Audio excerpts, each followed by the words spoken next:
हमारी आध्यात्मिक यात्रा में हार्दिक स्वागत है। आप सुन रहे हैं शिव महापुराण, जो सनातन धर्म के ही अनमोल ग्रंथों में से एक है।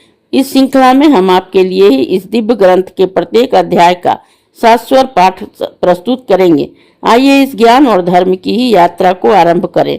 भगवान महादेव की महिमा और उपदेश से ही सजी इस पावन कथा के साथ ही ओम नमः शिवाय।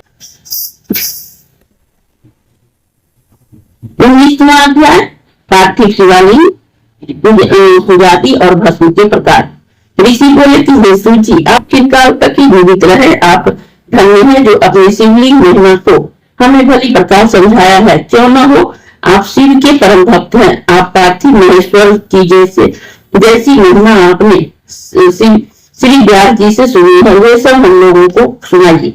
शिव जी बोले कि हे ऋषियों, आप लोग सुने, मैं आपकी भक्ति से तथा आदर से प्रसन्न होकर शिव के पार्थिव लिंग की महिमा का वर्णन करता हूँ। हे विप्रो, जब लोगों में पार्थिव लिंग श्रेष्ठ है, जिनके पूजन से बहुत से लोग सिद्ध हो गए हैं, ब्रह्मा विष्णु और कितने ही ऋषियों के पार्थिव लिंग के पूजन से मनोरथ पूर्ण हुए हैं। देवता, असुर, मनुष्य, गंधर्व, सर्प, राक्षस और भी बहुत से ही शिवलिंग की पूजा कर परम सिद्धि को प्राप्त हुए हैं। सतयुग में रत्न का, त्रेता में स्वर्ण का, द्वापर में पारे का और कलयुग में पार्थिव लिंग श्रेष्ठ है। पार्थिव मूर्ति के अन्य पूजन व तप से भी अधिक फल प्राप्त होता है। जैसे समस्त नदियों में गंगा जी श्रेष्ठ है, ऐसे ही सब लिंगों में पार्थिव लिंग श्रेष्ठ है। जैसे सब मंत्रों में ओंकार ही महान है, ऐसे ही सब लिंगों में पार्थिव श्रेष्ठ है, आराध्य और पूजनीय है। जैसे सब वर्णों में ब्राह्मण श्रेष्ठ है, सब पुरियों में काशी श्रेष्ठतम है। जैसे सब व्रतों में शिवरात्रि श्रेष्ठ है, जैसे शक्तियों में शैवी शक्ति श्रेष्ठ परा मानी गई है, वैसे ही सब लिंगों में पार्थिव लिंग श्रेष्ठ है। पार्थिव लिंग की पूजा से बढ़कर किसी अन्य देवता की पूजा और स्नान दान आदि नहीं है।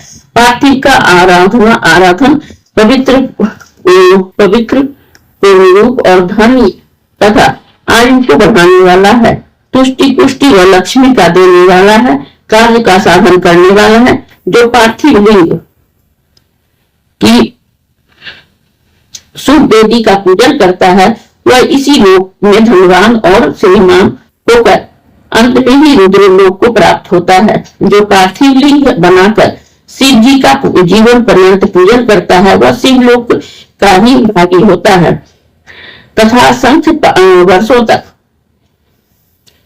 वहां रहकर शिवलोक में ही लौट भरत खंड का राजा होता है। निष्काम भावना से जो नित्य पार्थिव लिंग का पूजन करता है, उसे सायुज्य मुक्ति प्राप्त होती है।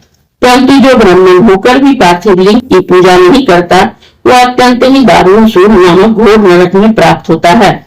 लिंग के ही कई प्रकार हैं। रत्न, सुवर्ण, स्फटिक और पार्थिव पुष्प राग से ही उत्पन्न, किंतु कोई भी लिंग हो, उसे अच्छी तरह बनाकर ही पूजे। इस अध्याय के श्रवण हेतु आपका हृदय से धन्यवाद। हम आशा करते हैं कि शिव महापुराण की यह दिव्य कथा आपको आध्यात्मिक शांति और गहन ज्ञान प्रदान कर रही होगी। कृपया अगले अध्याय के लिए हमारे साथ जुड़े रहें और अपने सुझाव एवं भावनाएं कमेंट के माध्यम से अवश्य साझा करें। धर्म, भक्ति और ज्ञान की इस पावन यात्रा में आपका साथ हमारे लिए अत्यंत मूल्यवान है। ओम नमः शिवाय। लाइक करें, कमेंट करें, सब्सक्राइब जरूर करें, बेल आइकॉन दबाना ना भूलें ताकि अगला अध्याय आपसे छूटे नहीं। और इस पावन ज्ञान को ही शेयर करें अपने परिवार और मित्रों तक।